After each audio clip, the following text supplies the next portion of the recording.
अस्सलाम वालेकुम दोस्तों, मैं ਤੁਹਾਡਾ ਭਰਾ ਮੀਆਂ ਮੁਹੰਮਦ ਅਫਜ਼ਲ ਬੱਟੂ ਤੇ ਤੁਸੀਂ ਵੇਖਦੇ ਪਏ ਹੋ ਡਿਜੀਟਲ ਕਿਸਾਨ ਪਾਕਿਸਤਾਨ।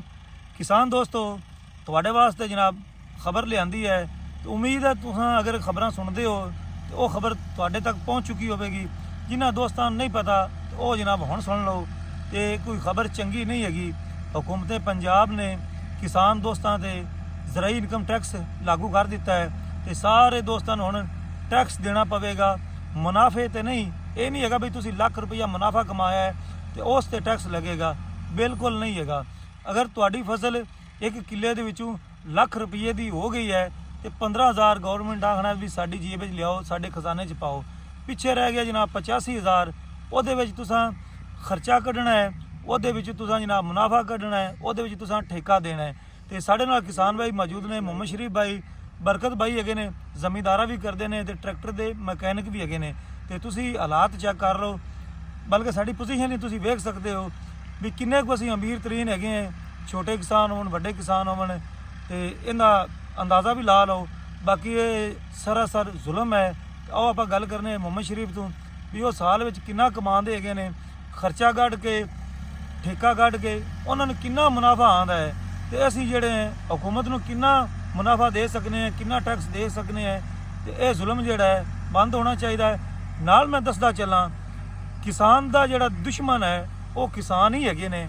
ਤੁਸੀਂ ਅੰਦਾਜ਼ਾ ਲਾ ਲਓ, ਕੌਮੀ ਅਸੈਂਬਲੀ ਵਿੱਚ, ਸੂਬਾਈ ਅਸੈਂਬਲੀ ਵਿੱਚ ਅਕਸਰੀਅਤ MN-MPਆਂ ਦੀ ਕਿਸਾਨਾਂ ਦੀ ਹੈਗੀ ਹੈ। 80% ਜਿੰਨੇ ਵੀ MN-MP ਹੈਗੇ ਨੇ ਉਹ ਦੇਹੀ ਇਲਾਕੇ ਨਾਲ ਤਲਕ ਰੱਖਦੇ ਨੇ, ਪਿੰਡਾਂ ਦੇ ਰਹਿਣ ਵਾਲੇ ਹੈਗੇ ਨੇ। ਉਹਨਾਂ ਨੂੰ ਸਾਰਾ ਪਤਾ ਹੈਗਾ ਵੀ ਕਿਸਾਨ ਜਿਹੜੇ ਨੇ ਕਿੰਨੀਆਂ ਕੁ ਅਯਾਸ਼ੀਆਂ ਕਰਦੇ ਹੈਗੇ ਨੇ, ਕਿੰਨਾ ਕੁ ਕਮਾਉਂਦੇ ਹੈਗੇ ਨੇ। ਲੇਕਿਨ ਅਫਸੋਸ ਹੈ ਉਹਨਾਂ ਬੜੇ ਧੜੱਲੇ ਨਾਲ ਵੋਟ ਲੈਣੇ ਨੇ ਜਨਾਬ ਕਿਸਾਨਾਂ ਤੋਂ, ਉੱਥੇ ਜਾ ਕੇ ਕਿਸਾਨਾਂ ਦੇ ਹੱਕ ਵਿੱਚ ਆਵਾਜ਼ ਨਹੀਂ ਉਠਾਈ। ਉੱਥੇ ਜਨਾਬ ਸੈਨ ਅੰਗੂਠੇ ਕਰ ਦਿੱਤੇ ਨੇ, ਲਾਓ ਟੈਕਸ, ਲਾਓ ਟੈਕਸ।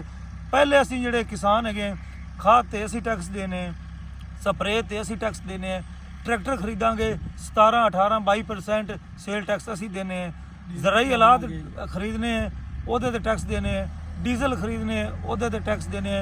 आ खाद ਦੀ ਪੂਰੀ ਬੋਰੀ ਪਈ ਹੈ, ਆ ਚੈੱਕ ਕਰੋ ਜੀ, ਕੈਮਰਾਮੈਨ ਵਿਖਾ ਦੇ। ਆ DAP ਹੈਗੀ ਜੀ। ਹੁਣ ਸਾਡੀ ਪਾਵਰ ਇਹ ਹੈ ਵੀ ਕਣਕ ਦਾ ਕਿੱਲਾ ਦੋਸਤ ਨੇ ਲਾਉਣਾ ਹੈ ਤੇ ਅੱਧੀ ਬੋਰੀ ਲਿਆਂਦੀ ਬੈਠਾ ਹੈ ਵੀ ਅੱਧੀ ਬੋਰੀ ਕਿੱਲੇ ਨੂੰ ਲਾ ਲਈਏ ਤੇ ਆਪਣਾ ਗੁਜ਼ਾਰਾ ਕਰੀਏ। ਇਹਦੇ ਤੇ ਉੱਤੇ ਲਿਖਿਆ ਹੋਵੇਗਾ ਵੀ ਕਿੰਨੇ % ਜਿਹੜਾ ਕਿਸਾਨ ਟੈਕਸ ਦਿੰਦਾ ਹੈ। ਲੇਕਿਨ टैक्स दे ते सानू की लभदा है? मुफ्ती तलीम कोई नहीं सानू लभदी, उस दे नाल मुफ्ती इलाज कोई नहीं, ना कोई ऐसा ना कोई ऐसा फायदा है जिहदे विच कोई साडी फसलों की इंश्योरेंस होवे। पिछले दिनों च सारे दोस्तों ने पता है, पूरे मीडिया ने, खास करके सोशल मीडिया ने, नैशनल मीडिया ने तो किसान की गल ही नहीं की। किसानों के मूंजी जिहड़ी है वो बरू हो गई, पोट बन गई तो करोड़ों अरबां का नुकसान होया किसानों का भी तो साडे मुल्क का भी। ਤੇ ਆਓ ਹੁਣ ਗੱਲ ਕਰਨੇ ਮੁਹੰਮਦ ਸ਼ਰੀਫ ਤੋਂ। ਕਿੰਨੇ ਕਿੱਲੇ ਉਹਨੇ ਮੁੰਜੀ ਲਾਈ ਹੈ, ਕਿੰਨਾ ਮੁਨਾਫਾ ਕਮਾਇਆ ਹੈ, ਕਿੰਨਾ ਠੇਕਾ ਦਿੱਤਾ ਹੈ, ਕਿੰਨਾ ਖਰਚਾ ਕੀਤਾ ਹੈ। ਤੇ ਹੁਣ ਜਿਹੜਾ ਹਕੂਮਤ ਨੇ ਬਿੱਲ ਪਾਸ ਕੀਤਾ ਹੈ ਲੱਖ ਮਗਰ 15,000 ਉਹ ਦੇਣਾ ਹੈ, ਤੇ ਉਹ ਅਸੀਂ ਕਿਵੇਂ ਪੂਰਾ ਕਰਾਂਗੇ, ਉਹ ਅਸੀਂ ਕਿਵੇਂ ਪੂਰਾ ਕਰਾਂਗੇ। ਆਓ ਚਲਿਏ ਗੱਲ ਕਰੀਏ। अस्सलाम वालेकुम जी। वालेकुम सलाम। ਮੁਹੰਮਦ ਸ਼ਰੀਫ ਕੀ ਹਾਲ ਹੈ? ठीक जी, शुक्र है अल्लाह दा जी। ਮੁਹੰਮਦ ਸ਼ਰੀਫ ਭਾਈ ਅਸੀਂ ਤਾਂ ਠੀਕ ਹੈ, ਲੇਕਿਨ ਇਸ ਹਕੂਮਤ ਨੇ ਸਾਨੂੰ ਠੀਕ ਨਹੀਂ ਰਹਿਣ ਦੇਣਾ। ਜਿਹੜੇ ਲੋਕ ਬੈਠੇ ਨੇ ਦਫ਼ਤਰਾਂ ਵਿੱਚ ਪਾਲਿਸੀਆਂ ਬਣਾਉਂਦੇ ਪਏ, ਪਾਲਿਸੀ ਸਾਜ਼ ਹੈਗੇ ਨੇ। ਤੇ ਹੁਣ ਕੀਤੀ ਉਹਨਾਂ ਕਿਸਾਨ ਦੁਸ਼ਮਣੀ। ਜਿਸ ਤਰੀਕੇ ਮੈਂ ਗੱਲ ਕੀਤੀ ਹੈ ਟੈਕਸ ਦੇ ਬਾਰੇ, ਇਹ ਦੱਸੋ ਕਿੰਨੇ ਕਿੱਲੇ ਤੁਸੀਂ ਮੁੰਜੀ ਲਾਈ ਹੈ, ਕਿੰਨਾ ਮੁਨਾਫਾ ਕਮਾਇਆ ਹੈ? ਕੋਈ ਗੱਡੀ ਛੱਡੀ ਵੀ ਲਈ ਹੈ? ਕੋਈ ਨਹੀਂ ਲਈ। ਉਹ ਨਹੀਂ ਜੀ, ਗੱਡੀਆਂ ਗੁੱਡੀਆਂ ਕਿੱਥੇ, ਆਦਾ ਘਰ ਦਾ ਖਰਚਾ ਹੀ ਨਹੀਂ ਪੂਰਾ ਹੁੰਦਾ। ਉਹਦੇ ਵਿੱਚ ਹੁਣ ਦਾਈ ਲਾਏ ਨੂੰ ਵੀ 70,000 ਦਾ ਡਰਮ ਤੇਲ ਦਾ ਤੇ 5,000 ਦੀ ਬੋਰੀ ਖਾਦ ਦੀ ਹੈ, ਯੂਰੀਆ ਤੇ DAP ਦੀ ਜਿਹੜੀ ਹੈ ਉਹ 12,000 ਦੀ ਹੈ ਦੀ। ਉਹਦੇ ਚ ਮੈਨੂੰ ਲੇਖਾ ਲਾਓ ਵੀ ਇੱਕ ਕਿੱਲੇ ਨਾਲ ਭਲਾ ਇੱਕ ਬੋਰੀ ਨਾਲ ਪੱਕਦਾ ਹੈ ਕਿੱਲਾ? ਉਹਦੇ ਵਿੱਚ ਪੂਰਾ ਲੱਖ ਰੁਪਈਆ ਲਾਈਏ ਤੇ ਤਾਂ ਪਚਦਾ ਹੈ, ਤੇ ਵਿੱਚ ਬਰੂ ਹੋ ਗਏ ਨੂੰ ਦਾਈ, ਤੇ ਉਹਨਾਂ ਵਿੱਚ ਸ਼ੈ ਖੁਦਾ ਦੀ ਨਹੀਂ ਬਚੀ। ਹੁਣ ਦੱਸੋ ਵੀ ਅਸੀਂ ਕਿੱਧਰ ਜਾਈਏ? ਵੀ ਜਿਹੜੀ ਹਰਸ਼ੇ ਖਾਦ ਤੇਲ ਹਰਸ਼ੇ ਉੱਥੇ ਹੈ ਤੇ ਜਿੰਨੇ ਸਾਰੀ ਘਟ ਗਈ ਹੈ। ਹੁਣ ਜਿੰਨੇ ਦੇ ਪੱਲੇ ਸ਼ੈ ਕੋ ਨਹੀਂ ਤੇ ਜ਼ਿਮੀਂਦਾਰ ਜਾਂ ਗਰੀਬ ਅਮੀਰ ਕੀ ਕਰੇ? ਆਦੀ ਰੋਜੀ ਕਮਾਵੇਗਾ ਕਿ ਅਗਾ ਟੈਕਸ ਭਰਨਗੇ? ਉਹ ਕਿਹੜੇ ਦਾ ਜਾਮਣ? ਇਹ ਤਾਂ ਦੱਸੋ ਨਾ ਤੁਸੀਂ ਵੀ। ਹੁਣ ਉਹ ਇਹ ਹੈਗਾ ਵੀ ਉਹਨਾਂ ਦਾ ਤੁਸੀਂ ਪਤਾ ਹੈਗਾ ਸੀ ਸੈਂਟਰ ਹੈਗਾ ਸੀ, ਉਹ ਹਾਜੀ ਸਾਹਿਬ ਹਰਾਂ ਬੰਦ ਕਰਾ ਦਿੱਤਾ ਤੇ ਉਹ ਕਾਲੂ ਕਿਆ ਚਲਾਈ ਰੱਖਾ। ਉਹਨਾਂ ਦਾ 4,000 ਨੂੰ ਬੋਰੀ ਵਿਕੀ ਤੇ ਆਪਣੀ ਤਾਂ ਇੱਥੇ 500 ਨੂੰ ਵੀ ਬੋਰੀ ਨਹੀਂ ਵਿਕੀ। ਆਪਾਂ ਤਾਂ ਉਹੀ 2,000, 2,500, 3,500 ਨੂੰ ਬੋਰੀ ਕਣਕ ਵੀ ਵਿਕੀ ਹੈ ਜੀ। ਹੁਣ ਕਿਹੜੇ ਤਾਂ ਜਾਈਏ ਵੀ ਖਰਚੇ ਵੀ ਨਹੀਂ ਘਰ ਦੇ ਪੂਰੇ ਹੋਏ ਤੇ ਜਿਹੜੇ ਠੇਕੇ ਨੂੰ ਉਹ ਕਿਧਰੇ ਗਏ ਸਨ। ਹੁਣ ਠੇਕੇ ਦਾ 2.5 ਲੱਖ ਰੁਪਈਆ ਬਰੀਏ ਵਿੱਚ 80,000 ਲੱਖ ਕਹਿੰਦੇ ਤੇ ਲਾਈਓ ਕਿਹੜੇ ਤਾਂ ਜਾਈਏ ਤਾਂ ਹੀ ਲੈ ਤੇ ਘਾਟੇ ਹੀ ਆਣ ਮੀਆਂ। ਅੱਛਾ ਮੈਨੂੰ ਦੱਸੋ ਵੀ ਇੱਕ ਕਿੱਲੇ ਦੇ ਵਿੱਚੋਂ ਕਿੰਨਾ ਨੁਕਸਾਨ ਹੋਇਆ ਤੁਹਾਨੂੰ? ਇੱਕ ਕਿੱਲੇ ਦੇ ਵਿੱਚੋਂ ਨੁਕਸਾਨ ਸਾਨੂੰ 50-60 ਹਜ਼ਾਰ ਰੁਪਈਆ ਨੁਕਸਾਨ ਪੈਂਦਾ ਪਿਆ। 60,000 ਦੋਸਤੋ ਇੱਕ ਕਿੱਲੇ ਵਿੱਚ ਇੱਕ ਫਸਲ ਦਾ ਫੀ ਕਿੱਲੇ ਮਗਰੋਂ ਨੁਕਸਾਨ ਹੈ। ਹੁਣ ਅਗਰ ਇਹ ਇਹ ਕਰ ਲਵਣ ਗਿਣ ਤੇ ਦੱਸ ਦੇਣੇ ਆ ਇਹਨਾਂ ਦੱਸੋ ਜੀ, ਦੱਸ ਦਿਓ। ਇਹਨਾਂ ਨੂੰ ਗਿਣ ਤੇ ਦੱਸਣੇ ਆ ਚਾਹ ਵੀ ਤੁਸੀਂ ਮੈਨੂੰ ਇਹ ਦੱਸੋ ਵੀ ਖਾਦ ਕੀ ਰੇਟ ਹੈਗੀ ਹੈ ਦੱਸਣ ਖਾਂ। ਖਾਦ ਹੈਗੀ ਤਕਰੀਬਨ 4800 ਦੀ ਬੋਰੀ, 5000 ਦੀ ਆਪਾਂ ਲੱਭਦੀ ਰਹੀ ਯੂਰੀਆ। ਹਾਂਜੀ ਡੀਏਪੀ ਦੀ 12000 ਦੀ ਬੋਰੀ 12000 ਸਪਰੇ ਥੈਲੀਆਂ ਥੈਲੀਆਂ 1000 1200 ਦੀ ਇੱਕ ਥੈਲੀ 3 ਥੈਲੀਆਂ ਲੱਗਦੀਆਂ ਨੇ, 3 ਸਪਰੇ ਹੁੰਦੇ ਨੇ। ਹਾਂਜੀ ਤੇ ਆ 35 ਮਣ ਝਾੜ ਜਿਹੜੇ ਨੂੰ ਦਾਈ ਤੋਂ ਕਿੰਨੇ ਦੇ ਹੋ ਗਏ ਨੂੰ 3500 ਦੇ ਵੀ ਨਹੀਂ ਵਿਕੇ ਮਣ ਤੇ ਉਹਨੂੰ ਜਨਾਬ ਹੱਟਤੇ ਤੇ ਤੁਸੀਂ ਕਰੋੜ ਲੀਟਰ ਲਾਓਗੇ ਤੇ ਭਲਾ ਕਿੱਧਰ ਜਾਂਦਾ ਇਹਦਾ ਕੰਮ। ਉਹ ਤਾਂ ਸਾਨੂੰ ਸਰੋ ਸਰ ਘਾਟਾ ਹੈਗਾ ਇਹਦਾ ਤੇ ਹੁਣ ਤੂੰ ਹਰ ਸ਼ੈ ਉੱਤੇ ਖੜੀ ਹੁਣ ਜੋ ਹੈ ਤੇ ਉਹ ਵੀ ਵੱਧ ਗਏ ਨੂੰ, ਖੰਡੂਨ ਤੋਂ ਵੀ ਵੱਧ ਗਈਆਂ ਨੂੰ। ਬੰਦਾ ਕਿਹੜੇ ਤਾਂ ਜਾਵੇ ਮਰੇ ਪਏ ਥਾਂ ਤੇ ਹੁਣ ਭਾਵੇਂ ਮੁੜ ਪਿੰਨ ਲਈਏ ਜਾ ਤੇ ਭਾਵੇਂ ਉਹਨਾਂ ਦੇ ਟੈਕਸ ਮੈਂ ਦੱਸਦਾ ਚੱਲਾਂ ਕੱਲਾ ਉਹਨਾਂ ਜਨਾਬ ਜ਼ਰਾਤ ਤੇ ਟੈਕਸ ਨਹੀਂ ਲਾਇਆ, ਮੱਝਾਂ ਗਾਵਾਂ ਤੇ ਵੀ ਲਾਇਆ, ਘੋੜਿਆਂ ਤੇ ਵੀ ਲਾਇਆ ਜਨਾਬ, ਬੱਕਰੀਆਂ ਤੇ ਵੀ ਲਾਇਆ। ਕੋਈ ਸ਼ੈ ਉਹਨਾਂ ਛੱਡੀ ਨਹੀਂ ਹੈਗੀ ਸਿਵਾਏ ਸਿਰਫ ਜਿਹੜੀ ਅਸੀਂ ਸਾਹ ਲੈਂਦੇ ਪਏ। ਹੋ ਸਕਦਾ ਹੈ ਸਾਹ ਤੇ ਵੀ ਟੈਕਸ ਲੱਗ ਜਾਵੇ। ਇਹਦਾ ਵੀ ਕੋਈ ਬਾਰ ਨਹੀਂ, ਕੋਈ ਬਾਰ ਨਹੀਂ, ਕੋਈ ਬਾਰ ਨਹੀਂ। ਇਹ ਜੀ ਜੋ ਹਾਲਾਤ ਨੂੰ ਤੇ ਕੋਈ ਬਾਰ ਨਹੀਂ ਹੈ ਵੀ ਲੱਗ ਜਾਣ ਤੇ ਬੰਦਿਆਂ ਦੇ ਵੀ ਟੈਕਸ ਲੱਗ ਜਾਣ ਜਿਹੜੇ ਟੁਰਨਗੇ। ਤੇ ਨਾਲ ਸਾਡੇ ਬਰਕਤ ਭਾਈ ਹੈਗੇ ਨੇ। ਬਰਕਤ ਭਾਈ ਤੁਸੀਂ ਦੱਸੋ ਜਨਾਬ, ਤੁਸੀਂ ਕਿੰਨਾ ਕੁ ਮੁਨਾਫਾ ਕਮਾਇਆ ਹੈ ਤੇ ਕਿੰਨੀਆਂ ਕੁ ਗੱਡੀਆਂ ਕੀਆ ਸਪੋਰਟੀ ਲਈ ਹੈ, ਸਕੂਟਰ ਲਿਆ ਹੈ, ਕਰੋਲਾ ਲਈ ਹੈ ਆਦੇ ਮੁਨਾਫੇ ਤੋਂ? ਹੁਣ ਹੁਕੂਮਤਾਂ ਦੀ ਲੱਖ ਮਗਰ 15,000 ਮਜ਼ੀਦ ਦੇਣਾ ਜਨਾਬ। ਇਹ ਦੱਸੋ ਵੀ ਇਹ ਇਨਕਮ ਟੈਕਸ ਹੈਗਾ, ਮਤਲਬ ਤੁਹਾਡੀ ਅਗਰ ਮੁੰਜੀ ਹੋਈ ਹੈ ਲੱਖ ਦੀ, ਖਰਚੇ ਕੱਢੋ ਨਾ ਕੱਢੋ, ਠੇਕਾ ਦਿਓ ਨਾ ਦਿਓ, ਹੁਕੂਮਤ ਦੇ ਖਜ਼ਾਨੇ 'ਚ 15,000 ਫੀ ਕਿੱਲੇ ਮਗਰੋਂ ਜਾਣਾ ਹੀ ਜਾਣਾ ਹੈ। ਤੇ ਦੱਸੋ ਸਾਡੇ ਦੋਸਤਾਂ ਨੂੰ ਕੀ ਪੋਜੀਸ਼ਨ ਹੈ ਤੁਹਾਡੀ? ਬੜੀਆ ਮੀਆਂ ਕਿ ਕੀ ਆਦੀ ਰੋਜੀ ਕਮਾਈ ਹੈ। अस्सलाम वालेकुम जी। सरकार 1.5 किला दाइयां ਦਾ ਲਾਇਆ, ਜਿੰਦੇ ਵਿੱਚ ਇੱਕ ਡੀਆਪੀ, ਇੱਕ ਐਸਐਸਪੀ, 2 ਯੂਰੀਆ ਤੇ 10,000 ਰੁਪਏ ਕਿੱਲੇ ਦੀ ਲਵਾਈ ਤੇ 3 ਸਪਰੇ। ਪਹਿਲਾ ਪੌਦਾ ਲਾਇਆ ਤੇ ਟੈਕਸ ਭਰਨਾ ਸ਼ੁਰੂ ਕਰ ਦਿੱਤਾ ਆ। ਟੈਕਸ ਉਹ ਹੈ ਨਾ, ਅੱਲਾ ਦਾ ਸ਼ੁਕਰ ਹੈ ਵੀ ਪਲੇਟਾਂ ਤੇ ਮੋਟਰ ਲਾਈ ਦੀ ਆਈ, ਡੀਜ਼ਲ ਕੋਣੀ। ਸਾਡਾ 42 ਮਣ ਕਿੱਲਾ ਜਿਹੜਾ ਹੈ ਤੇ 1,60,000 ਰੁਪਏ 1.5 ਕਿੱਲੇ ਤੇ ਖਰਚਾ ਆਇਆ ਹੈ। 1,35,000 ਦੇ ਦਾਈ ਹੋਏ ਨੂੰ ਤੇ 1,60,000 ਰੁਪਇਆ ਖਾਣੇ ਖਰਚੇ ਤੇ ਆਦਾ ਵੈਲ ਵਕਤ ਕੋਈ ਕੱਢੋ ਤੇ ਇਹ ਅਸੀਂ ਉਹਦੀ ਆਮਦਨ ਲਈ ਹੈ। ਆਮਦਨ ਲੈ ਕੇ ਤੇ ਹੁਣ ਉਹਦੇ ਵਿੱਚ 15,000 ਹੋਰ ਗਵਰਨਮੈਂਟ ਨੇ ਦੇਈਏ ਤੇ ਜਿਹੜੇ ਘਰੀ ਕੋਈ ਛੱਲੀ ਜੂੜੀ ਹੈਗੀ ਹੈ ਉਹ ਵੇਚ ਵੂਚ ਤੇ ਅੱਲਾ ਦੇ ਖਜ਼ਾਨੇ 'ਚ ਪਾਣੇ ਆ, ਗਵਰਨਮੈਂਟ ਦੇ ਖਜ਼ਾਨੇ ਵਿੱਚ, ਤੇ ਆਪ ਅੱਲਾ ਦੇ ਸਪੁਰਦ ਹੋ ਚੱਲਦਾ ਮੁੜ ਗਵਰਨਮੈਂਟ ਨੂੰ ਜਾਂ ਆਵਾਮ ਨੂੰ ਮੰਗਣ ਲੱਗ ਪੈਂਦੇ ਆ ਵੀ ਦਿਓ ਮੀਆਂ ਅਸੀਂ ਭੁੱਖੇ ਪਿਆ ਮਰਨੇ ਆ। ਹੁਣ ਇਹ ਸੂਰਤ ਹਾਲ ਰਹਿ ਜਾਸੀ ਮਗਰ ਅਗਾ ਵੇਖੀ ਜਾਸੀ ਜਿਹੜੇ ਹੋਏ ਸਾਹ ਜਿਹੜੇ ਲੈਂਦੇ ਪਏ ਇਹਦਾ ਵੀ ਟੈਕਸ ਉਤਲੇ ਸਾਲ ਨੂੰ ਮੈਂ ਦਾ ਲੱਗ ਜਾਸੀ ਦਾ, ਇਸ ਵਾਰੀ ਨਹੀਂ ਲੱਗਾ ਤੇ ਉਤਲੇ ਸਾਲ ਨੂੰ ਲੱਗ ਜਾਸੀ ਦਾ। ਬਸ ਆ ਮੀਆਂ ਸਾਡੀ ਗੁਜ਼ਾਰਿਸ਼ ਹੈ, ਮਿਹਰਬਾਨੀ ਹੋ ਸਕੇ ਤੇ ਮਾਫ ਕਰਵਾਓ ਚਾ ਨਹੀਂ ਤੇ ਅਗਾ ਨੂੰ ਮੁੜ ਜਿਹੜਾ ਵੀ ਹਾਲਾਤ ਹੋਇਆ ਆਵਾਮ ਦੇ ਅੱਗੇ ਨਾਲ ਹੀ ਉਸੇ ਦੇ ਅਸੀਂ ਵੀ ਜਿਵੇਂ ਆਵਾਮ ਚੱਲੀ ਜਾਂਦੀ ਅਸੀਂ ਵੀ ਜਲਦੇ ਕਿੱਲਾ ਕਿੱਲਾ ਕਣਕ ਦਾ ਰਲਾ ਨੇ ਆਦੇ ਖਾਮਣ ਜੋਗਾ ਜੀ ਅਗਾ ਮੋੜ ਵੀ ਨਾ ਤਾਂ ਵੀ ਮਰਨੇ ਉਹਦਾ ਟੈਕਸ ਮੋੜ ਵੀ ਦੇਣਾ ਭਾਵੇਂ ਕਿੱਲਾ ਖਾਮਣ ਜਗ੍ਹਾ ਪਰ ਦੇਣਾ ਤਾਂ ਪੈਣਾ ਹੀ ਹੈ। ਪਰ ਲਗਾ ਹੁਣ ਜੇ ਕੋਈ ਨਾ ਰਲੇਗੀ ਤਾਂ ਬਾਈ ਕਿੱਥੋਂ ਰਲਾ ਸਾਂ ਜੇ ਕਣਕ ਹੀ ਹੋਈ 2000 ਨੂੰ ਲਵਣ ਤਾਂ ਮੋੜ ਭਾਈ ਛੱਡ ਦੇ ਸਾਂ ਬਸ ਇਹੋ ਕੁਛ ਹੈਗਾ ਤਾਂ ਮੋੜ ਪਿੰਨਣ ਲੱਗ ਪਏ ਸਾਂ ਦੇ ਮੁੜ ਜਾ ਤੇ ਮਾਂਦੇ ਬਹਿ ਰਹੇ ਸਾਂ ਉੱਥੇ ਅੱਗੇ ਦੇ ਆਖਾਂ ਵੀ ਮਿਆਂ ਸਾਲਾਂ ਦੀ ਅਮਾਨ ਹੈ ਸਾਨੂੰ ਕੋ ਦਿਓ ਬਾਲ ਬੱਚੇ ਭੁੱਖੇ ਪੇ ਮਰ। ਗੱਲ ਸੁਣਿਆ ਜੇ ਨਿੱਕੀ ਜੇ ਵੀ ਬੰਦਾ ਬਿਮਾਰ ਹੋ ਜਾਂਦਾ ਹੈ ਤੇ ਉਹਨੂੰ ਇੱਥੋਂ ਲੈ ਤੇ ਜਾਂਦੇ ਰਹੀਏ ਭਾਈ ਤੇ ਕਹਾ ਨਾ ਵੀ ਕੋਈ ਫੜ ਦੜ ਤੇ ਕੋਈ ਦਵਾਨੀ ਤੇ ਉੱਥੇ ਜੇ ਜਾਣੇ ਆ ਵੇਲੀ ਤੇ ਅੱਗੂ ਜਨਾਬ ਉਹ ਸ਼ਕਰਸਨ ਜੀ ਇਹਨੂੰ ਉਕਾੜੇ ਲੈ ਜਾਓ, ਜੇ ਉਕਾੜੇ ਜਾਣੇ ਆ ਤੇ ਅੱਗੂ ਆਸਨ ਜੀ ਇਹਨੂੰ ਲਾਹੌਰ ਲੈ ਜਾਓ, ਲਾਹੌਰ ਲੈ ਜਾਣੇ ਤਾਂ ਅੱਗੂ ਬੈੱਡ ਪੈ ਇਹਨੂੰ ਭਰੇ ਤੇ ਉੱਥੇ ਵਾਰੀ ਆਂਦੀ ਨਹੀਂ। ਜੇ ਉੱਥੇ ਕੋਈ ਬਚਣ ਦਾ ਵਕੂਆ ਹੁੰਦਾ ਤੇ ਉਂਝ ਟੀਕਾ ਚਲਾਉਂਦੇ ਨੂੰ ਕਹਿੰਦੇ ਜਾਓ ਜੀ ਇਹ ਬਸ ਤੁਹਾਡਾ ਬੰਦਾ ਮਰ ਗਿਆ। ਹੁਣ ਦੱਸੋ ਜੀ ਇਹਦੇ ਹਾਲਾਤ ਵਿੱਚ ਅਸੀਂ ਕਿਹੜੇ ਤਾਂ ਜਾਈਏ? ਅਸੀਂ ਤਾਂ ਬਾਰ-ਬਾਰ ਤੇ ਭਾਵੇਂ ਟੈਕਸ ਭਰੀਏ ਤੇ ਭਾਵੇਂ ਆਦੇ ਇਲਾਜ ਕਰਾਈਏ ਤੇ ਗਰੀਬ ਬੰਦੇ ਆ ਤੇ ਮਰੇ ਪਏ ਥਾਂ ਤੇ ਕਿਹੜੇ ਤਾਂ ਜਾਈਏ? ਹੁਣ ਕੋਈ ਸਾਨੂੰ ਹੱਲ ਦੱਸੋ ਵੀ ਇਹਦੇ ਦਾ ਕੀ ਹੱਲ ਅਸੀਂ ਕਰੀਏ, ਕਿਹੜੇ ਤਾਂ ਜਾਈਏ? ਬਾਕੀ ਮੇਰੀ ਗੱਲ ਇਹ ਰਹਿ ਗਈ ਵੀ ਜਿਹੜੇ ਬੱਚੇ ਪੜ੍ਹਦੇ ਪਏ ਹੈਗੇ ਸਨ ਸਕੂਲਾਂ ਵਿੱਚ, ਜਿਹੜੇ ਗਰੀਬ ਬੰਦੇ ਨਹੀਂ ਭਰ ਸਕਦੇ ਸਨ ਨਾ ਆਪਣਾ ਫੀਸਾਂ ਤੇ ਉਹ ਮੀਆਂ ਸਾਹਿਬ ਹੁਣ ਉਹ ਵਿਚਾਰੇ ਪੜਾਉਂਦੇ ਰਹੇ ਨੂੰ ਅਗਾ ਇਹਨਾਂ ਸਰਕਾਰੀ ਸਕੂਲਾਂ ਵਿੱਚ, ਤੇ ਹੁਣ ਉਹ ਸਕੂਲ ਵੀ ਬੰਦ ਕੀਤੀ ਜਾਂਦੇ ਨੇ। ਆਂਦੇ ਨੇ ਜੀ ਇਹ ਆਖੇ ਭਰਨਗੇ ਜੀ, ਆਖੇ ਨਾਲ ਫੀਸਾਂ ਭਰਨਗੇ ਤੇ ਬੱਚੇ ਪੜ੍ਹਾ ਸਨ। ਹੁਣ ਦੱਸੋ ਬੱਚੇ ਪੜ੍ਹਾਈਏ, ਫੀਸਾਂ ਭਰੀਏ ਕਿ ਅਸੀਂ ਹੁਣ ਆਦੀ ਰੋਜੀ ਕਮਾਈਏ? ਉਹ ਕਿਹੜੇ ਨਾਲ ਜਾਈਏ? ਇਹ ਵੀ ਤਾਂ ਸਾਨੂੰ ਦੱਸੋ ਵੀ ਅਸੀਂ ਕਿਹੜੇ ਨਾਲ ਜਾਈਏ? ਵੀ ਸਾਨੂੰ ਕਿਉਂ ਮਾਰੀ ਖੜੇ ਨੇ? ਵੀ ਜਾਂ ਤਾਂ ਅਸੀਂ ਆਪ ਮਰਾਂਗੇ ਤੇ ਜਾਂ ਉਹਨਾਂ ਨੂੰ ਮਾਰਾਂਗੇ। ਅਸੀਂ ਇੱਕ ਤਾਂ ਹੁਣ ਲੱਗਣਾ ਹੀ ਲੱਗਣਾ। ਅਸੀਂ ਤੁਹਾਨੂੰ ਹੁਣ ਮਾਫ ਨਹੀਂ ਕਰਨੇ। ਜਿਹੜੇ ਟੈਕਸ ਸਾਨੂੰ ਲਾਈ ਖੜੇ ਨੇ ਨਾ, ਇਹ ਟੈਕਸਾਂ ਵਾਲਾ ਬੜਾ ਗਲਤ ਕੀਤੀ ਖੜੇ ਨੇ, ਤੇ ਇਹ ਕੋਈ ਹੱਲ ਕਰੋ ਜੇ ਤੇ ਕੋਈ ਮਿਹਰਬਾਨੀ। ਅੱਛਾ ਜੀ, ਜਿਹੜੇ ਆ ਟੈ ਹੈਗੇ ਨੂੰ ਆਪਣੇ ਟੈਕਸ, ਇਹਨਾਂ ਦਾ ਹੁਣ ਕੋਈ ਹੱਲ ਕੱਢਸੋ ਤੇ ਤਾਂ ਹੀ ਗੱਲ ਬਣਸੀ ਦੀ। ਤੇ ਬਾਕੀ ਜਿਹੜੇ ਆ ਬੰਦਾ ਸਾਡੇ ਕੋਲ ਅਸੀਂ ਹੋਟਲ ਦਿੰਨੇ ਆ, ਚਾਹ ਤੇ ਹੋਟਲ ਹੈ ਤੇ ਉਹ ਆਦਾ ਘਰਾਂ ਜਾਂਦੇ ਰਹਿੰਦੇ ਨੇ ਕੋਠੀਆਂ ਤੇ ਉੱਥੇ ਜਾਂਦੇ ਆ ਤੇ ਉਹ ਉੱਥੋਂ ਗਣੀਆਂ ਆਂਦੇ ਨੂੰ ਵੀ ਇਹਨਾਂ ਜੀ ਟੈਕਸ ਠੋਕੋ। ਵੀ ਉਹਨਾਂ ਵੀ ਤਾਂ ਕੋਈ ਹੱਲ ਕਰੋ ਕਿ ਨਾ ਕਰੋ ਸਾਡਾ। ਵੀ ਅਸੀਂ ਕਿਹੜੇ ਤਾਂ ਜਾਈਏ? ਅਸੀਂ ਜਿਤਾਇਆ ਹੈ, ਸਾਰਿਆਂ ਨੂੰ ਦਿੰਨੇ ਆ ਵੋਟ, ਸਾਰਾ ਕੁਝ ਕਰੀਂਦਾ ਹੈ, ਤੇ ਹੁਣ ਹਟਤੇ ਤੇ ਉਹ ਨਾ ਤਾਂ ਸਾਡੀ ਕੋਈ ਜਿੰਨਸ ਦਾ ਫਸਲਾਂ ਦਾ ਰੇਟ ਹੈਗਾ ਤੇ ਨਾ ਕੋਈ ਸਾਡਾ ਕੁਝ ਹੱਲ ਪਿਆ ਹੁੰਦਾ ਹੈ। ਖਾਦਾਂ ਤੇਲ ਹਰ ਸ਼ੇ ਉੱਥੇ ਹੈਗੀ, ਵੀ ਇਹਨੂੰ ਤਾਂ ਕੋਈ ਘਟਾਓ ਚਾ। ਤੇ ਉਲਟਾ ਜਨਾਬ 15% ਹੋਰ ਟੈਕਸ ਲਾਓ ਜਿਹੜੀ ਹਾਂ ਆਮਦਨ ਇਨਕਮ ਤੇ ਲਾਓ। ਉਹਦੇ ਵਿੱਚ ਮਤਲਬ ਇਹ ਟੈਕਸ ਲਾਉਂਦੇ ਨਾ ਵੀ ਮੁਨਾਫਾ ਇਹਨਾਂ ਕਮਾਇਆ ਜੀ, ਕੋਈ ਲੱਖ ਮੁਨਾਫਾ ਹੈ, ਉਹਦੇ ਚ ਚਲੋ 1000 2000 ਦੀ ਦੇਣੇ ਕਦਾ ਮੀਆਂ ਰੋਜੀ ਨਹੀਂ ਵੀ ਪੂਰੀ ਹੁੰਦੀ। ਇੱਥੇ ਕੀ ਕਰੀਏ ਅਸੀਂ? ਕਿੰਨੂੰ ਕਮਾਤੇ ਤੇ ਕੋਈ ਕਿਵੇਂ ਅੱਗੂ ਟੈਕਸ ਭਰੀਏ? ਵੀ ਆਦੀ ਰੋਜੀ ਬੱਚਿਆਂ ਦੀ ਨਹੀਂ ਪੂਰੀ ਪਈ ਹੁੰਦੀ। ਅੱਗੂ ਜਾ ਤੇ ਖਾਦ ਦੀ ਬੋਰੀ ਲਿਆਈਏ, ਇੱਥੋਂ ਪੈਸੇ ਲੈਣ ਜਾਂਦੇ ਰਹੀਏ, ਲੈ ਤੇ ਆਨੇ ਵੀ ਆਓ ਜੀ ਖਾਦ ਆ ਜਾ, ਅਸੀਂ ਫਲਾਣੀ ਸ਼ਾਹ ਜੇ। ਉਹ ਸ਼ਾਇਦ ਖੁਦਾ ਦੀ ਕੋਈ ਨਹੀਂ, ਇੱਕ ਬੋਰੀ ਡੀਂਦੀ ਤੇ ਪਿੱਛਾ ਰੋਂਦਾ ਆਂਦਾ, ਬਾਲ ਆਂਦਾ, ਪੈਂਚਰ ਹੋ ਗਿਆ ਸਕੂਟਰ ਦੀ। ਹੁਣ ਦੱਸੋ ਪੈਂਚਰ ਕਿੱਥੋਂ ਲਵਾਵਾਂ? ਇਹ ਇਸ ਤਰ੍ਹਾਂ ਦਾ ਹਾਲਾਤ ਹੋਏ ਕਿ ਇਹਨੂੰ ਖਾਦ ਤੇਲ ਹਰ ਸ਼ੇ ਉੱਥੇ ਖੜੀ ਤੇ ਜਿੰਨਸ ਦੀ ਪੀਠਾ ਦੇ ਦਿੱਤਾ ਨੇ। ਵੀ ਕੋਈ ਨਾ ਕੋਈ ਜਿੰਨਸ ਵੀ ਉੱਥੇ ਰੱਖਣਾ ਹੈ। ਤੇ ਕੋਈ ਉਹ ਇਮਰਾਨ ਦਾ ਦੌਰ ਹੈਗਾ ਆ ਤੇ ਉਹਨੇ ਖੁਸ਼ਹਾਲ ਬੰਦਿਆਂ ਨੂੰ ਕਰ ਦਿੱਤਾ ਸੀ, ਤੇ ਇਹ ਯਾ ਆਏ ਨੇ ਤੇ ਉੱਥੇ ਲੈ ਤੇ ਬਹਿ ਗਏ ਨੂੰ। ਦੱਸੋ ਯਾਰੋ ਇਹ ਕਿੱਧਰ ਜਾਈਏ ਅਸੀਂ? ਆਹ ਤਾਂ ਹਾਲਾਤ ਹੋਏ ਖੜੇ ਨੂੰ ਦੇ। ਹੁਣ ਦੱਸੋ ਉਹ ਹਟਤੇ ਤੇ ਉਹਨਾਂ ਨੂੰ ਆਨੇ ਨੂੰ ਵੀ ਜੀ ਟੈਕਸ ਵੀ ਭਰੋ। ਉਹ ਟੈਕਸ ਭਰੀਏ ਕਿ ਰੋਜੀ ਪੂਰੀ ਕਰੀਏ? ਹੁਣ ਮੈਨੂੰ ਇਹਦਾ ਤੇਰੇ ਮੱਝਾਂ ਗਾਵਾਂ ਕਿੰਨੀਆਂ ਨੇ? ਉਹ ਮੱਝਾਂ ਗਾਵਾਂ ਜੀ ਕੀ ਕਰੀਏ? ਕੋਈ ਚਾਰ ਇਹਨੂੰ ਦੇ ਤੇ ਉਹਨਾਂ ਦਾ ਵੀ ਟੈਕਸ ਠੁੱਕਾ ਖੜਾ ਹੁੰਦਾ।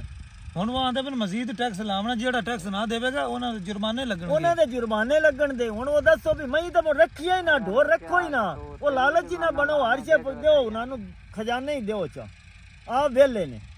ਹੁਣ ਮੈਨੂੰ ਟੈਕਸ ਨਾ ਦਿੱਤਾ ਉਹ ਆਪਣ ਜੇਲ੍ਹ 'ਚ ਗਲਸਣ ਦੇ। ਉਹ ਜੇਲ੍ਹ 'ਚ ਗੱਲਣਗੇ ਤੇ ਮੁੜ ਉੱਥੇ ਪਏ ਰਹੇ ਸਾਂ, ਦੇਣੀ ਨਾ ਰੋਟੀ ਵੀ ਨਹੀਂ ਆਪਾਂ ਤਾਂ ਭਾਈ। ਮੈਨੂੰ ਤੇ ਭੁੱਖਾ ਮਾਰਨਾ ਹੈ। ਭੁੱਖਾ ਹੀ ਮਾਰਨਾ ਨੇ ਤਾਂ, ਨਹੀਂ ਤਾਂ ਜਾਂ ਆਪਾਂ ਮਰਾਂਗੇ ਜਾਂ ਉਹਨਾਂ ਨੂੰ ਮਾਰਾਂਗੇ। ਇਹਦਾ ਮਤਲਬ ਹੁਣ ਜੇਲ੍ਹ ਕਬੂਲ ਹੈ, ਟੈਕਸ ਕਬੂਲ ਨਹੀਂ ਨਾ ਜੇਲ੍ਹ ਕਬੂਲ ਹੈ, ਭੋਗ ਲੈ ਸਾਂ, ਟੈਕਸ ਹੁਣ ਨਹੀਂ ਭਰਿੰਦੇ ਭਾਈ। ਸਿੱਧੀ ਗੱਲ ਹੈਗੀ ਹੈ, ਭਾਵੇਂ ਕੁਝ ਕਰ ਲਵਣ, ਭਾਵੇਂ ਫੇਰ ਚ ਮਾਰਨ, ਮੁੜ ਸਿੱਧਾ ਸਮਾਂ ਆਤੇ। ਤੇ ਸਾਡੇ ਨਾਲ ਜਨਾਬ ਇੱਕ ਹੋਰ ਕਿਸਾਨ ਭਾਈ ਮੌਜੂਦ ਨੇ, ਉਹ ਵੀ ਜਨਾਬ ਆਪਣੀ ਆਪ ਬੀਤੀ ਸੁਣਾਉਂਦੇ ਨੇ, ਤੇ ਉਹਨਾਂ ਨੂੰ ਵੀ ਦੱਸ ਦਈਏ ਭਰਾਵਾ ਅੱਗੇ ਜਿਨ੍ਹਾਂ ਤੋਂ ਟੈਕਸ ਭਰਦਾ ਪਿਆ, ਨਵਾਂ ਟੈਕਸ ਹੋਰ ਠੋਕ ਗਿਆ ਜੀ। ਤੇ ਸੁਣਾ ਸਾਡੇ ਅਫਸਰਾਂ ਨੂੰ, ਫੈਸਲਾ ਸਾਜ਼ਾਂ ਨੂੰ, ਜਿਹੜੇ ਜਨਾਬ ਦਫ਼ਤਰਾਂ ਵਿੱਚ ਬਹਿ ਕੇ ਜਨਾਬ ਟੈਕਸ ਕਿਸਾਨਾਂ ਤੇ ਲਾਈ ਜਾ ਰਹੇ ਨੇ, ਤੇ ਜਿਹੜੇ ਸਾਡੇ MN MP ਹੈਗੇ ਨੇ ਉਹ ਸੈਨ ਅੰਗੂਠੇ ਕੀਤੀ ਜਾ ਰਹੇ ਨੇ ਵੀ ਲਾਓ ਜ਼ਰਾ ਤੇ ਟੈਕਸ ਲਾਓ ਟੈਕਸ। ਤੇ ਸੁਣਾਓ ਜਨਾਬ ਤੁਹਾਨੂੰ ਕਿੰਨਾ ਕੁ ਮੁਨਾਫਾ ਆਇਆ ਹੈ, ਕਿੰਨੀਆਂ ਕੋ ਗੱਡੀਆਂ ਛੜੀਆਂ ਤੁਸੀਂ ਨਵੀਆਂ ਲਈਆਂ ਨੇ, ਫਿਰਦੇ ਹੋ ਤੁਸੀਂ ਠਾੜ ਵਿੱਚ। ਤੇ ਦੱਸੋ ਜਨਾਬ ਕਿੰਨੇ ਕਿੱਲੇ ਤੁਹਾਡੇ ਮੂੰਜੀ ਹੈਗੀ ਸੀ, ਹੁਣ ਅਗਲੀ ਫਸਲ ਤੇ ਕਿੰਨਾ ਖਰਚਾ ਕਰਨਾ ਹੈ, ਸਾਡੇ ਦੋਸਤਾਂ ਨੂੰ ਦੱਸੋ। ਉਹ ਨਹੀਂ ਜੀ ਖਰਚਾ ਕਰ ਤੇ ਬਿੱਠੇ ਹੋ ਗਏ। ਢਾਈ ਤੇ 3 ਕਿੱਲੇ ਹੈਗੇ ਆ, ਉਹ 25 ਬਣ ਜੜੇ ਨੂੰ 1,30,000 ਠੇਕਾ ਹੈ ਜੀ। ਉਹ ਨਾ ਅਗਲੇ ਬੱਚੇ ਨੂੰ ਤੇ ਨਾ ਪਿਛਲੇ ਬੱਚੇ ਨੂੰ ਖਾਦ ਲਿਆਂਦੀ, ਇਹਨੂੰ ਵੀ ਟੈਕਸ ਲਾਈ ਖਰੇ ਨੂੰ, ਤੇ ਹੁਣ ਇਹ ਟੈਕਸ ਲਾ ਤੇ ਖਾਦ ਅਗਾ ਕਣਕ ਕਿਵੇਂ ਲੜਾਈਏ? ਸ਼ਾਇਦ ਬੱਚੀ ਕੋ ਨਹੀਂ ਖਾਦ। ਫਸਲ 3 ਕਿੱਲੇ ਫਸਲ ਆਈ ਦੀ 25 ਬਣ ਕਿੱਲਾ ਜਿਹੜਾ 1,30,000 ਦਾ ਮਾਣਾ, 1,30,000 ਠੇਕਾ ਹੈ। ਉਹਦੇ ਚੋਂ ਕੋਈ ਚੀਜ਼ ਨਹੀਂ ਬਚੀ, ਵੇਂਦੇ ਰਹੇ ਆ ਕਣਕ ਲੜਾਉਂਦੇ ਪਏ। ਤੇ ਇਹਦੇ ਚੌਥੀ ਬੋਰੀ ਲਿਆਂਦੀ, ਇਹਨੂੰ ਵੀ ਟੈਕਸ ਹੈਗਾ, ਤੇ ਇਹਦੇ ਚ ਕੋਈ ਚੀਜ਼ ਨਹੀਂ ਬਚਣੀ, ਨਾ ਕੋਈ ਸ਼ਾਇਦ ਸਾਡੇ ਪੱਲੇ ਪਈ ਹੈ, ਉਲਟੇ ਪੱਲੂ ਪੈਂਦੀ ਹਰ ਸ਼ਾਇਦ। ਕਿਹੜੇ ਮੁਲਕ ਹੀ ਜਾਈਏ, ਛੱਡਦੇ ਨਹੀਂ ਪਏ ਸਾਰਾ ਕੁਝ। ਯਾਰ ਅਸੀਂ ਇਹ ਨਹੀਂ ਆਨੇ ਟੈਕਸ ਹੀ ਨਿਰਾ ਰੱਖਣ, ਟੈਕਸ ਵੀ ਘਟਾਵਣ ਤੇ ਬਾਕੀ ਖਾਦ ਤੇਲ ਵੀ ਘਟਾਵਣ ਤੇ ਜਿੰਨਸ ਵੀ ਘਟਾਵਣ, ਉਹਨੂੰ ਬਰਾਬਰ ਕਰਨ।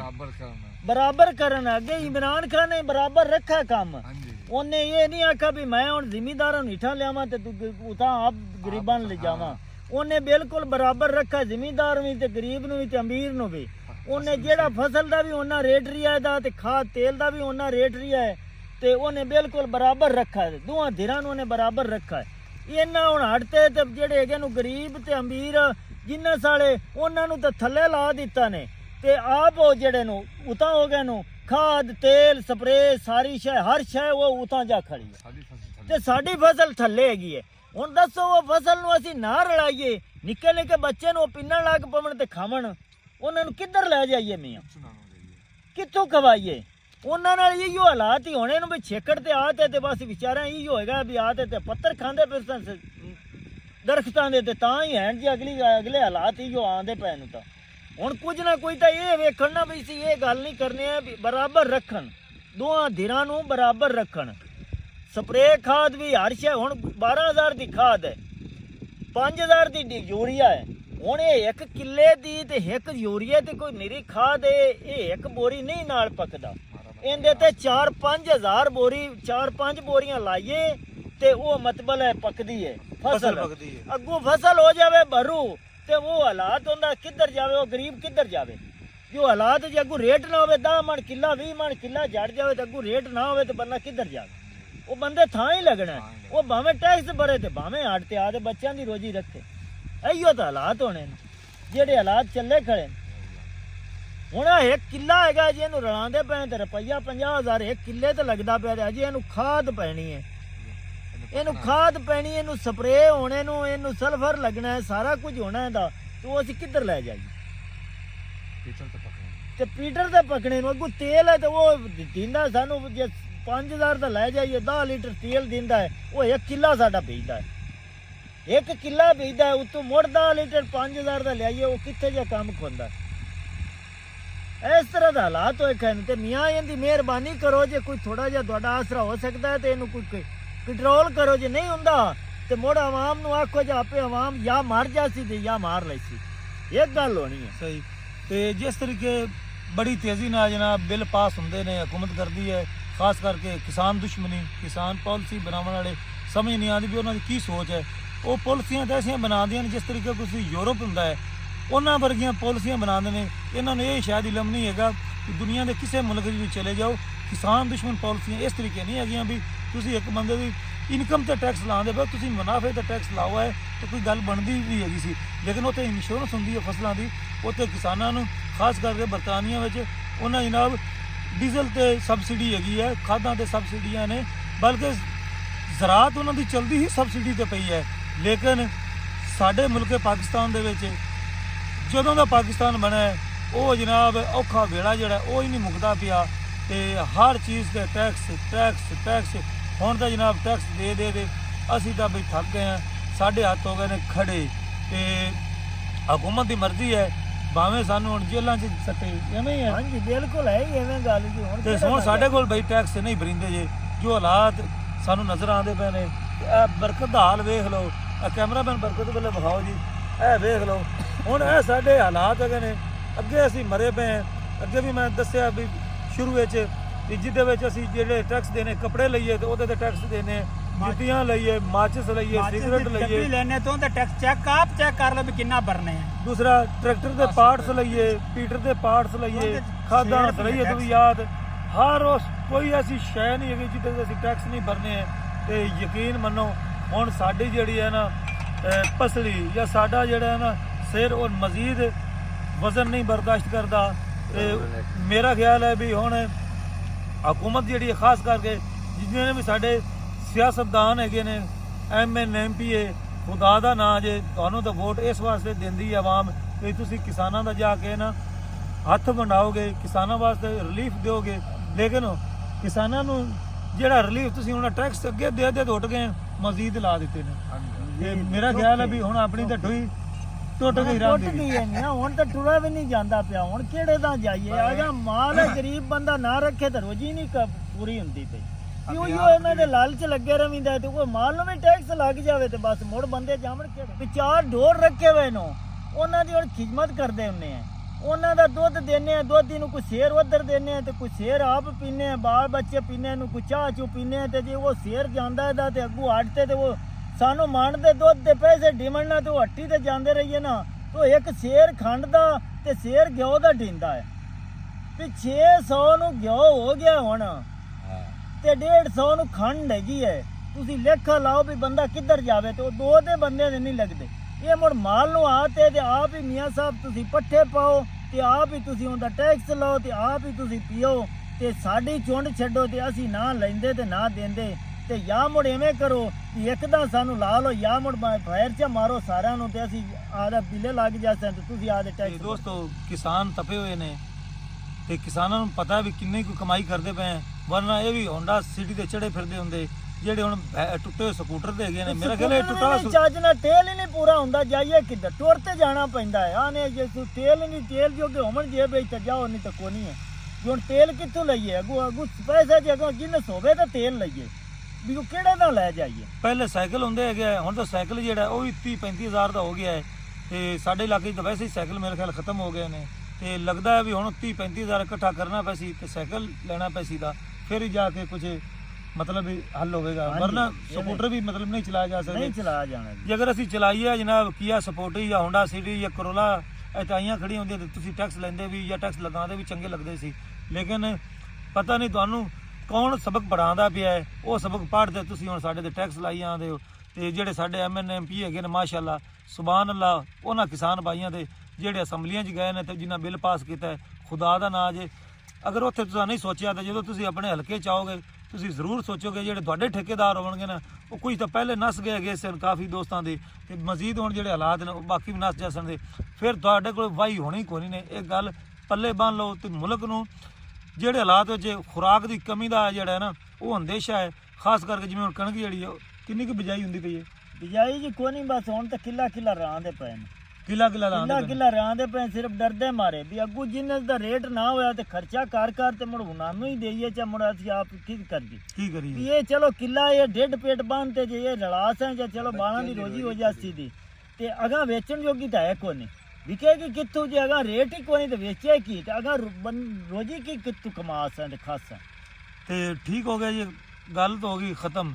ਹਕੂਮਤ ਨੂੰ ਚਾਹੀਦਾ ਵੀ ਇਹ ਜਿਹੜਾ ਬਿੱਲ ਪਾਸ ਕੀਤਾ ਨੇ ਇਸ ਤੇ ਨਜ਼ਰਸਾਨੀ ਕਰੋ ਤੇ ਜਿੰਨੇ ਵੀ ਐਮਐਨ ਐਮਪੀ ਹੈਗੇ ਨੇ ਖੁਦਾ ਦਾ ਨਾਂ ਜੇ ਇੱਕ ਵਾਰੀ ਆਪਣੇ ਪਿੰਡ ਵਿੱਚ ਆਪਣੇ ਹਲਕੇ ਵਿੱਚ ਵਿਜ਼ਿਟ ਕਰਿਆ ਤੇ ਕਿਸਾਨਾਂ ਤੋਂ ਪੁੱਛਿਆ ਵੀ ਅਸੀਂ ਤੁਹਾਨੂੰ ਟੈਕਸ ਤੁਹਾਡੇ ਤੇ ਲਾ ਦਿੱਤਾ ਹੈ, ਅੰਗੂਠੇ ਸਾਈਨ ਕਰ ਆਏ ਹੈ ਤੇ ਹੁਣ ਇਹਨੇ ਬਸ ਨਾ ਗਵਰਨਰ ਨੇ ਮੋਹਰ ਹੀ ਲਾਉਣੀ ਹੈ, ਜੋ ਮੋਹਰ ਲੱਗ ਗਈ ਤੇ ਫਿਰ ਜਨਾਬ ਵਸੂਲੀ ਵਾਸਤੇ ਆਉਣਗੇ ਪਿੰਡ ਖੂ ਤੇ ਵਸੂਲਣਗੇ, ਟੈਕਸ ਹੋਵੇਗਾ ਤੇ ਹਕੂਮਤ ਦੇ ਖਜ਼ਾਨੇ ਵਿੱਚ ਕੁਝ ਜਾਵੇਗਾ। ਜੇ ਅਗਰ ਕਿਸਾਨ ਹੀ ਭੁੱਖੇ ਨੇ ਤੇ ਹਕੂਮਤ ਨੂੰ ਆਪਣੀ ਰਾਏ ਜਨਾਬ ਤੁਸੀਂ ਕਮੈਂਟ ਬਾਕਸ 'ਚ ਦੇਣੀ ਹੈ। ਤੇ ਹੁਣ ਸਾਨੂੰ ਤਾਂ ਇਜਾਜ਼ਤ ਹੈ, ਤੁਹਾਡਾ ਭਰਾ ਮੀਆਂ ਮੁਹੰਮਦ ਅਫਜ਼ਲ ਬੱਟੂ, ਅੱਲਾ ਹਾਫਿਜ਼, ਪਾਕਿਸਤਾਨ ਜ਼ਿੰਦਾਬਾਦ।